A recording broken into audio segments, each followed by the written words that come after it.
Now that we've had 24 hours to think about it, we're going to revisit Arthur Smith's questionable game management at the end of the Commanders game. And we're going to look at some pro football focus analytics that suggest the Falcons are evolving their passing game, as well as if Tyler Allgeier has the potential to be a feature tailback. You are Locked On Falcons, your daily Atlanta Falcons podcast. Part of the Locked On Podcast Network, your team every day.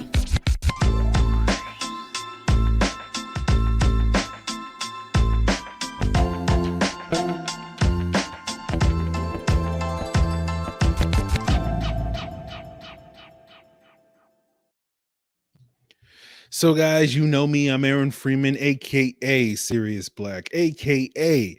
Mr. Drew, and a.k.a. your very humble host of this illustrious Locked On Falcons podcast, your daily Atlanta Falcons podcast, part of the Locked On Sports Atlanta podcast family. And we thank you guys for making Locked On Falcons your first listen each and every day. Of course, it's free and available Monday through Friday on a variety of podcast platforms, including Apple, Odyssey, Google, Spotify, and of course, on YouTube. Make sure you subscribe to Locked On Falcons on YouTube, and you will get the video version of the podcast the night before the audio drops. And if you're checking us out on the video version, you're noticing I have my hood up. And I'm not doing this for any particular reason, although part of me is a little bit self-conscious about needing a haircut. But I'm just put the hood up on the hoodie, and we'll probably have a much more interesting thumbnail. So this is the experience that you're missing when you're not subscribed to Locked On Falcons YouTube channel. But today, normally we would be joined on this illustrious Tuesday with a guest, but our guest will be later in the week. That should be Charles McDonald of Yahoo Sports, and we'll get his thoughts on the Falcons season so far. But so instead, when I'm going solo on these Tuesday episodes, or Monday night, as you're watching this on YouTube, we turn this into an Analytics Tuesday, right? And so later in the episode, we'll look at some PFF metrics, talking a little bit about Marcus Mariota and sort of the evolution of the Falcons passing game to a little bit more of a quick timing-based passing attack. And we'll also talk a little bit about Tyler Allgeier's sort of recent breakout performance over the last couple of games. But we'll start things off talking a little bit about revisiting the questionable play call at the end of the game. Now we had another day to sort of let it sink in and think on it. Let's talk about the real issue behind Arthur Smith's questionable play call and that second and goal play that ultimately resulted in an interception by Kendall Fuller that was tipped by Deron Payne at the line. I get the criticism, especially the criticism of it's less about, hey, they threw the ball, that's bad. And if they had run the ball, that would have been good. It's more about trying to manage the clock, right? With the Falcons having 3 timeouts on the second and goal, you have 3 opportunities to score a touchdown, right? And basically you have the ability at that point, with a minute left in the game, to really dictate how much time after you score the touchdown, whether it takes 1 play, 2 plays, or 3 plays. By running the football, you can kind of dictate how much time Washington has on the clock should you score the touchdown that they have to go down the field and kick the potential game-winning field goal. And you can make that really hard on them by doing a better job managing the clock in that situation. And that's really, at least in my opinion, the real reasoning behind the criticism behind the decision to throw the ball in that second and goal play versus running the football, rather than just simply, hey, a pass is a bad play because it's Marcus Mariota, and a run would have worked because we were having so much success running the football. And so that criticism, I understand it perfectly. I really do. I get that criticism. I have no notes, right, when it comes to that criticism.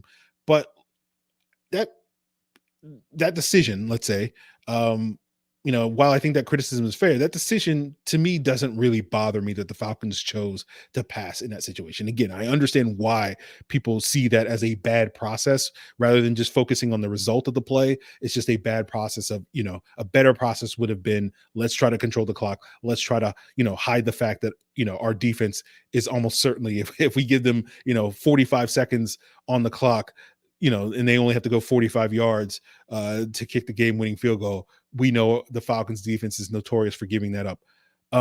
But the reason why it doesn't really bother me, guys, is not because it shouldn't bother you. If it bothers you, if you feel the need to criticize Arthur Smith for that, more power to you.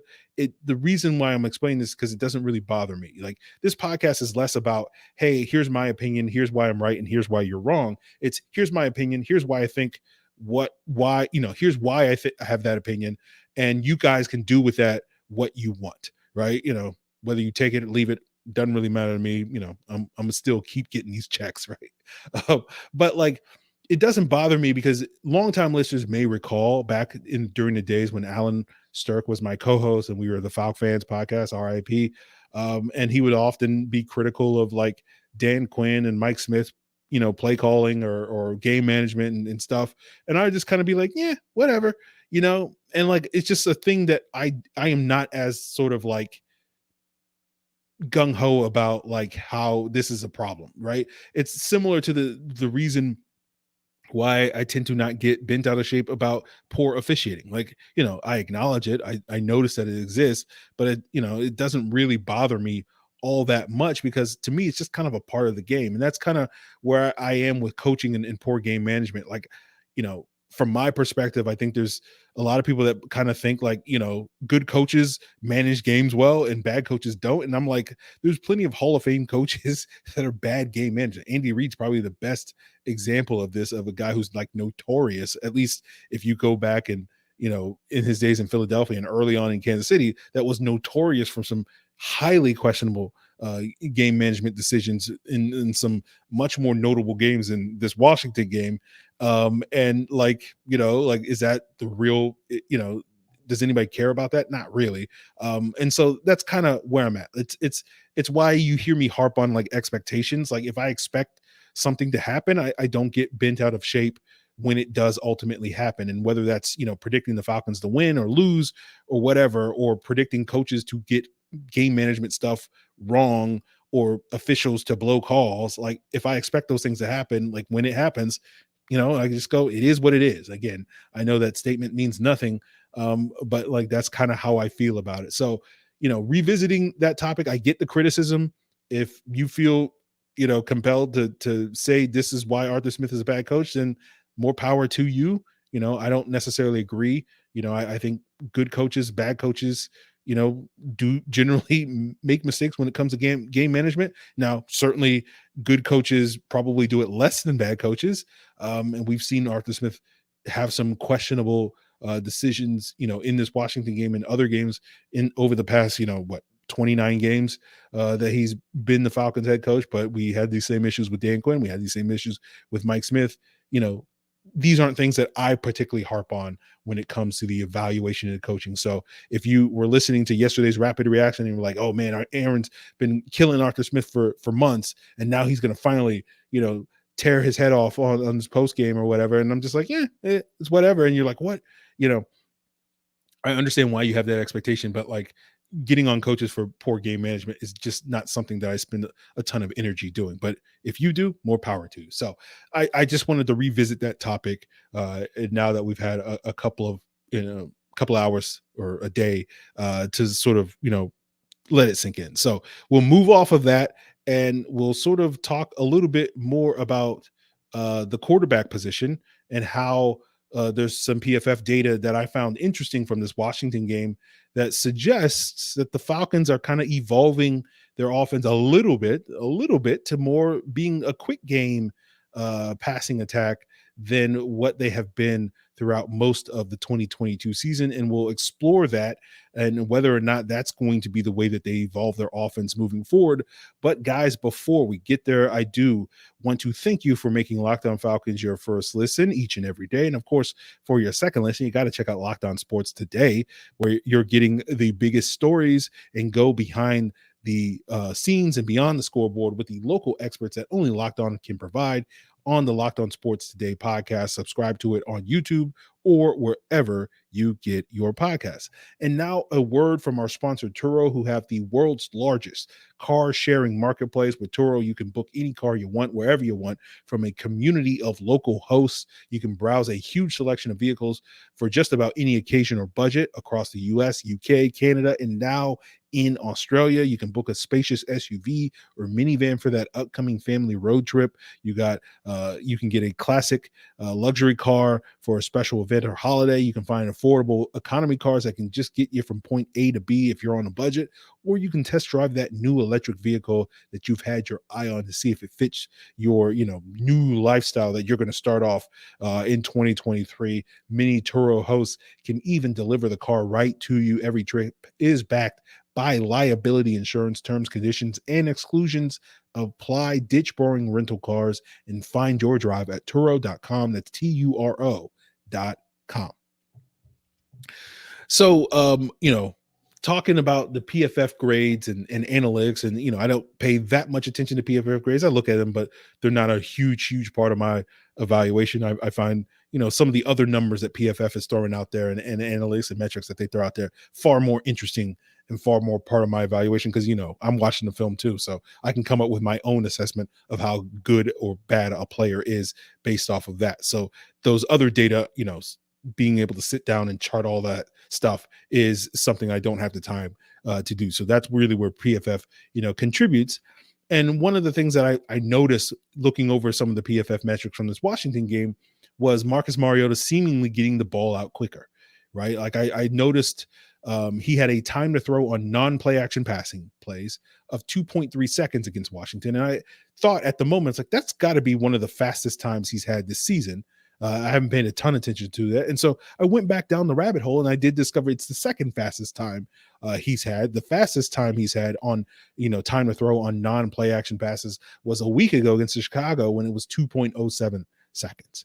And you saw that kind of reflected in the Washington game on the opening drive, where you saw the Falcons being pretty conservative with their passing attack, a lot of high percentage throws, that tight end screen to Michael Pruitt. I know some of you guys are upset that, like, why are we running that to Michael Pruitt when we weren't running that outside of that Seattle game to Kyle Pitts? And I understand that criticism. Now, that to me is much more of a worthwhile, conversation about criticizing Arthur Smith than necessarily throwing it on that second and goal play, if you ask me. But, it was noticeable that the Falcons were not pushing the ball down the field too much in this game, right? And that's notable because one of the things we talked about on the Friday episode that nobody listened to and nobody watched, I know, I get you guys, it's holidays and whatnot, but, we had some great takes at the end of that show talking quite a bit about Marcus Mariota's inaccuracy on deep passes and how if he can start hitting more of those deep throws, this could unlock the offense. And so one of the things we talked about was that, Mariota, according to PFF, has attempted like the fifth highest percentage of deep throws, those 20+ yard throws, around 15-16% this year, but is dead last in the league in terms of completion percentage on those throws, around 25-26%. But what's notable these last 2 weeks, where the ball's seemingly coming out quicker on average for Mariota off of non-play action passes, is he's only attempted 6% of his plays being deep throws, which is on the lower end of the league in that regard. And in that Friday episode, we talked about how, Mariota, if he, instead of hitting 26%, if he hit 40%, which is roughly league average, that would be a big boost to the Falcons offense. We talked about how, they could go from a top 5 scoring offense to a top 2 scoring offense, or more accurately, because, when you look at the offense exclusively, and rather than the non-defensive and non-special teams touchdowns, they're not really a top 5 offense. They're more like a top 13 offense. But even still, if they started hitting those deep balls, theoretically, they could go from a top 13 offense to a top 5 offense in terms of scoring output. If Mario is just league average in terms of hitting those deep balls 40% of the time. But what's notable is the last 2 games, taking less deep shots, he has hit a higher percentage of those throws. He's hit 67% of them. He's 2 for 3, right? And the 2 ones he hit on those 20+ yard throws were against Washington. The 23-yard wheel / fade route to Zacchaeus that he had at the end of the second quarter, and earlier in that quarter, he hit the 22-yarder to Drake London. That was a little bit low. And both of those throws weren't ideally accurate. So again, beggars cannot be choosers when it comes to Marcus Mariota throwing the ball 20+ yards down the field. And certainly you can make an argument that if Mariota makes a better throw on those situations, both Zacchaeus and London on those deep throws could potentially rack up more yards after catch on those particular plays. But again, the fact that he's actually throwing catchable balls to these guys, it's funny. All of a sudden, you just get rid of Kyle Pitts, and all of a sudden, Marcus Mariota's hitting deep throws. Again, this is a deeper conversation that we will not explore in today's episode, but that may be something that we may touch upon later this season or in the offseason. But we're, as I often say on this podcast, beggars cannot be choosers. So #progress when it comes to Mariota hitting 2 out of the 3 deep balls he's attempted the last couple of weeks. And so you look at this overall picture, it does seem like the Falcons are trying, to get the ball out quicker, trying to incorporate more quick game into their passing offense, in addition to the high usage of play action. I think that's part of the reason why they're trying to, sort of mask some of their offensive line issues, especially after a game like Carolina, where they gave up 5 sacks in that game, although not all of those were on the offensive line. But, one of the things that Pro Football Focus does keep track of is, how many dropbacks where the time to throw is less than 2.5 seconds or more than 2.5 seconds, right? Mariota this season is 4th from the bottom among current starters in the league in the percentage of throws and dropbacks that he's had this year, where he's had a time to throw of under 2.5 seconds, about 41% of his dropbacks, which is real low. The league average is a little bit around 48%, so roughly half your percentage of throws there.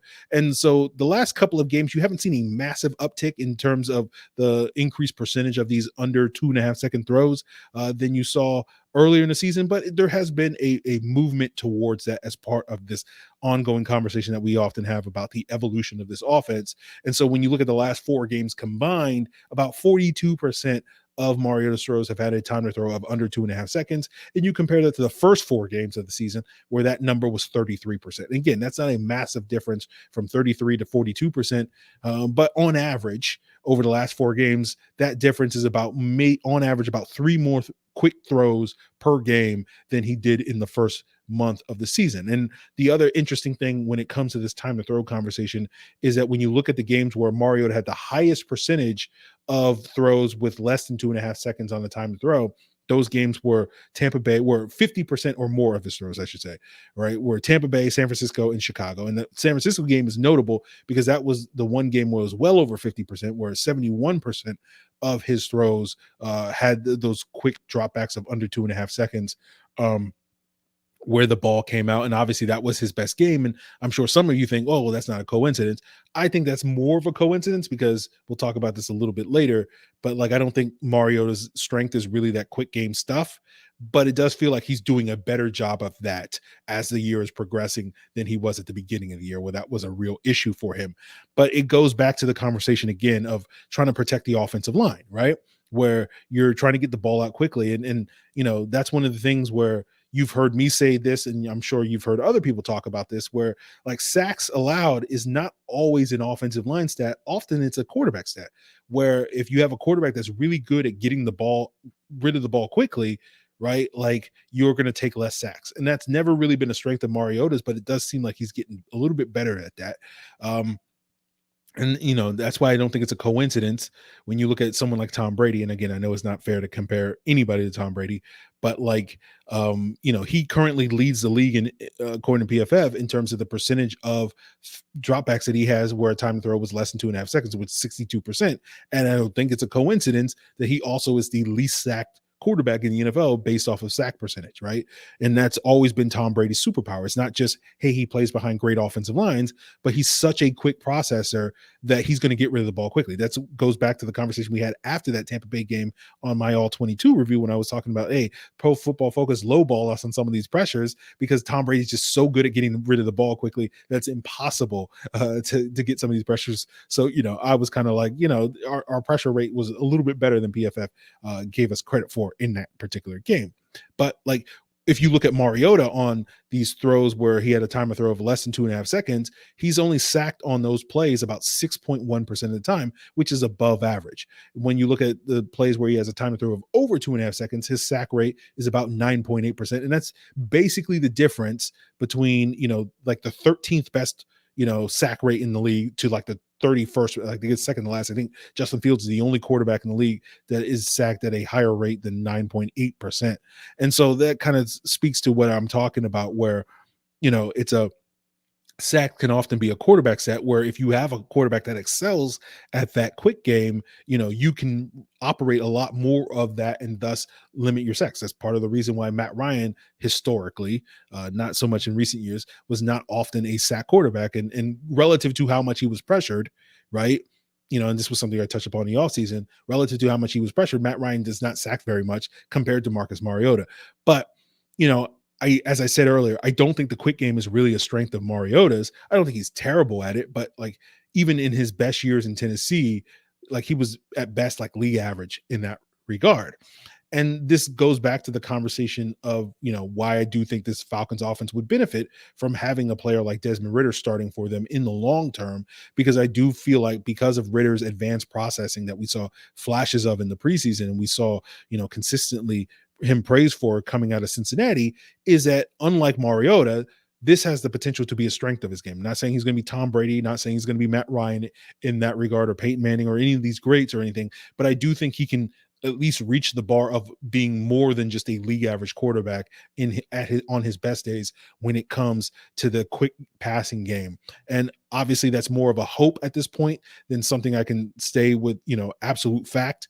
And my goal is not to rehash the Ridder versus Mariota debate, although I'm sure some of you may disagree with this statement. I've mostly made peace with the idea that, Mariota is going to start the rest of this year, and we'll have to wait until 2023 to see Desmond Ridder. And again, I know some of you guys will not believe me because I'm bringing this up again, but I've discussed that topic ad nauseum heading into the Bears game, so I've made peace with it, contrary to popular opinion. But I do have that belief, though.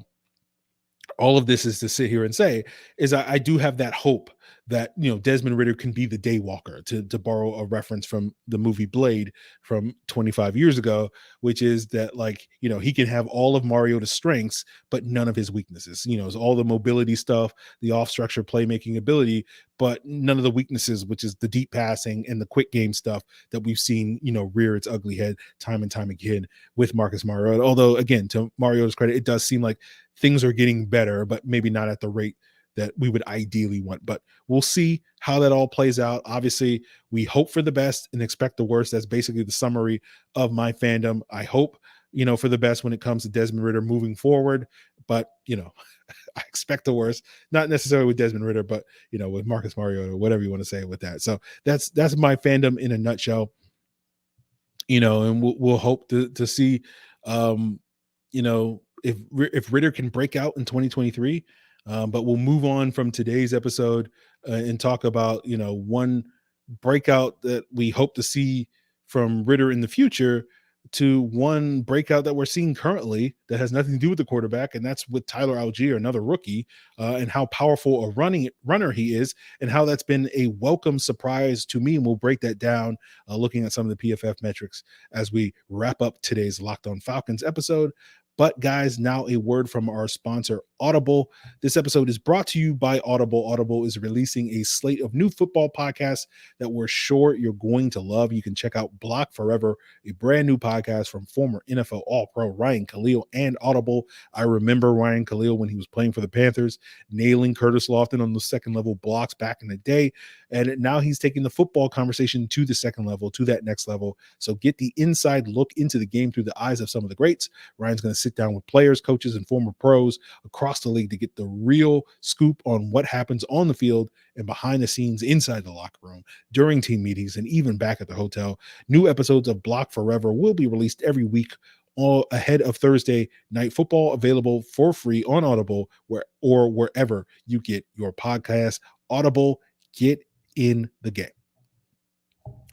So let's talk a little bit about Tyler Allgeier. And what brings this up is there was a moment during the Washington game in the second quarter. I believe it was definitely during the lone touchdown drive the Falcons had that was capped off by the Michael Pruitt tight end leak play.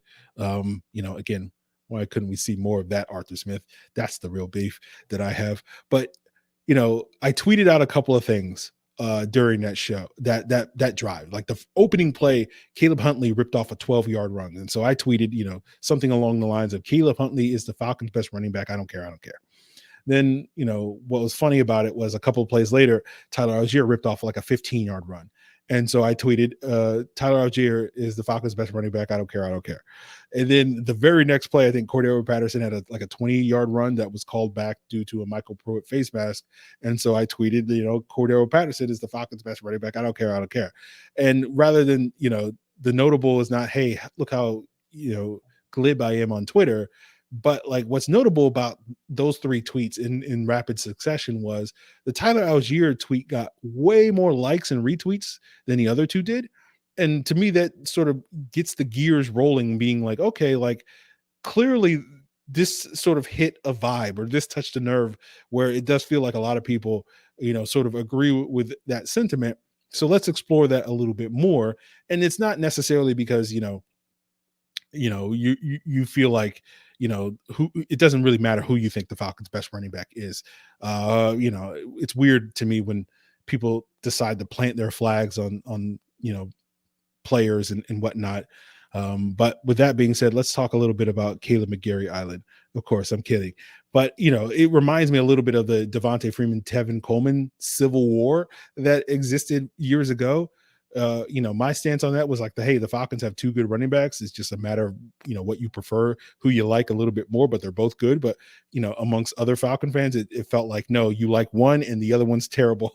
and it was like very pro or anti one or the other in that regard. So, my opinion now, it's like, I think we have three good running backs, whether you think one is the best or the worst among that group. I think they all have differing strengths or whatever. And we talked about Caleb Huntley and why there was a perception, why he seemed like the better running back, more than a month ago during the month of October. And we talked about that, where it's like it does seem like he runs with a little bit more juice, and that's kind of what I prefer in a running back in that regard. And I'm sure some of you guys are wondering, like, why has Caleb Huntley's workload fallen off a cliff for these last couple of weeks? And I tell you people that, like, you must be new subscribers to Locked On Falcons, so I say welcome. But longtime listeners know, like, I talk about this constantly. I talked about this then back in October when we were having this conversation. Like, it's all about pass protection, guys, right? Like, how much you play is not about how good a running back you are. It's how good you pass protect. The guy who's going to be more trustworthy to be able to block on passing downs is going to get more reps than the guy who isn't trustworthy on passing downs, regardless of how good a running back he is, unless he's Adrian Peterson, unless he's Derrick Henry, unless he's Nick Chubb, right? Like, if you're not on that level, and I don't think Caleb Huntley, I'm sorry, not Caleb McGarry, sorry, weird Freudian slip there. I don't think Caleb Huntley's quite on that level. He's close. He's right there behind Derrick Henry. But yeah, that's sort of the explanation for that. But that being said, let's talk about Tyler Allgeier and sort of what his strength is. And certainly over the last couple of weeks, it's really been the power, right? And looking at the PFF numbers, like, he's been the NFL's most elusive running back based off of their elusive rating that sort of looks at, how many touches you get and how many missed tackles you force these last 4 games. He's forced missed tackles on 17 times over the last 4 games, which is the second highest number in the NFL during that span. And what's impressive is the guy that has led the league in that 4-game span, which is Josh Jacobs, with 24 missed tackles forced. Josh Jacobs had 58 more carries than Tyler Allgeier has had, and that's focusing solely on the missed tackles forced on run plays, not in the passing game. So that's really impressive that Tyler Allgeier is forcing that many missed tackles, despite being part of a committee and having a limited workload. And that really is a surprise to me, maybe not to some of you guys, as some of you guys are well aware that I wasn't the highest on Tyler Allgeier after we drafted him. I felt like it was a pretty lateral move from him from Mike Davis to Tyler Allgeier, and that's a running back that I think is perfectly fine in a committee system, but is not necessarily a lead tailback, as some people were sort of hyping Tyler Allgeier after the draft. And what's notable is if you look at Mike Davis's elusive rating from Pro Football Focus last year, it's almost like the identical to what Tyler Allgeier's is this year. Although again, there's been a massive uptick over the last 4 games for Tyler Allgeier. So it doesn't seem like that opinion is inherently wrong comparing Davis to Allgeier. But what's notable is that, Davis did a lot of his tackle breaking in the passing game as a pass catcher. And that's, where Allgeier really has, I think he's only broken 1 tackle according to PFF as a receiver in this game. So that is one notable difference between those two guys. But, for those of you that did not listen to the podcast back in May and June, I had 3 main issues with Tyler Allgeier when he came out. I had concerns about the quality of competition he had facing playing at BYU, the lack of sort of speed and juice that he had, and the lack of power, right? And the quality of competition was something that Thor Nystrom touched upon when he came on the pod back in May and June, and how, Allgeier's production kind of fell off a cliff when he faced some of the more quality opponents and defenses that he faced last year. And that, that was related to the conversation I had about, like, he was running behind a really good BYU offensive line, and he was running behind these super wide lanes, behind that offensive line. And notably that 15-yard play where he had in the second quarter that I tweeted out, was another run where he had this super wide lane. So, that's pretty self-explanatory why I was concerned about that. Like, there's a big jump in the competition. The lack of speed, is something that I think we're all aware of watching the games. Is why we were having the Caleb Huntley, Tyler Allgeier comparisons, 6 weeks ago, where it just does look different when Huntley has the ball or when CP has the ball, where there just seems to be a little bit more juice when those guys have the ball than when Allgeier has the ball. But to Allgeier's credit, he has more 20+ yard runs than both CP and Huntley have. He has 3 of those, while those 2 guys, Patterson and Huntley, have 2 each. But outside of that, when you look at, like, say 15-yard runs or 10-yard runs, you do see a higher percentage of those runs with Patterson and Huntley than you do with Allgeier relative to how many carries they get. But the power to me has really been impressive, and it's been better than I expected. So the quality of competition was one thing. The lack of speed, sort of lived up to my expectations, but the power has exceeded my expectations, right? Now, I didn't think Tyler Allgeier was a soft runner by any means, but, like, one of the things I noticed on film was, like, it seemed like a lot of his broken tackles and a lot of his yards after contact were like, oh, he would truck like a Mountain West corner and then, rip off a 40-yard run. And I'm like, yeah, that's to do that against, like, say Boise State or Fresno State or whoever he was doing it against is one thing. It's different, making that jump to the NFL and doing that against NFL corners, let alone NFL linebackers and safeties and whatnot. So I was very skeptical of that ability to whether his power would exactly translate to the next level. But over these last couple of games, as I mentioned, the numbers back this up. I've been very impressed with that already. He's been, absolutely trucking guys. We saw it in the Washington game. We saw it in the Bears game. We saw it several times over the last couple of weeks. And it just feels like ever since Cordero Patterson came back, right, he's been playing at a different level, and it's been very impressive. And I'm very curious to see if he can retain this for the final 5 games of the season.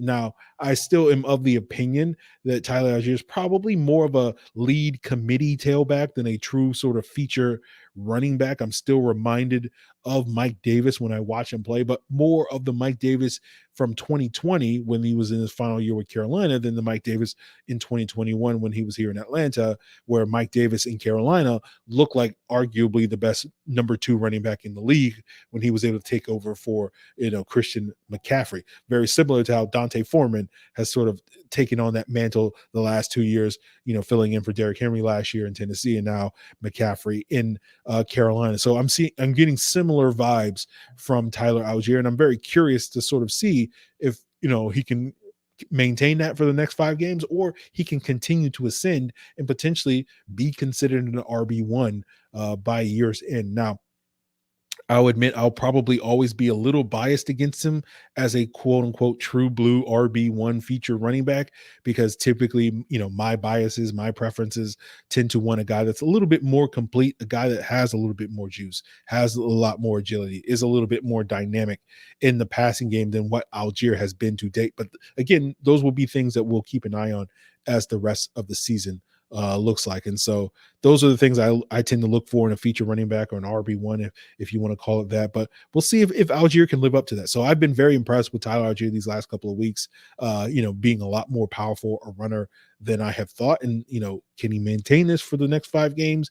Can he add more elements to his game and be more of that dynamic pass catching running back that you can take, a 4-yard check down and, like a Cordero Patterson or like a Mike Davis, turn that into a 12 and 15-yard gain or more in that situation. So those are some things to keep an eye on with Tyler Allgeier, because that's going to tell us a lot about sort of where this running back room is going to be next year, where, the Falcons could be adding, some more options there in the offseason, or do they feel really good about the sort of 3-headed backfield that they currently have? Currently, I'm feeling really good about this 3-headed backfield, but certainly will not complain if they add even, more talent to that room. So we'll keep an eye on that, guys, and that will do it for us here. Tomorrow will be the All 22 review, where I will break down the film from this Washington game. If you have any specific topics that you want me to get into, by all means, hit me up on Twitter or Facebook at Locked On Falcons. You can send an email to lockedonfalcons@mail.com. You can leave a comment here on Locked On Falcons YouTube channel, or you can hit me up in the Discord at Locked On Falcons. Of course, a link in the description below. Guys, really appreciate it. We'll be having Charles McDonald later on this week as well. Appreciate it, guys. Till then.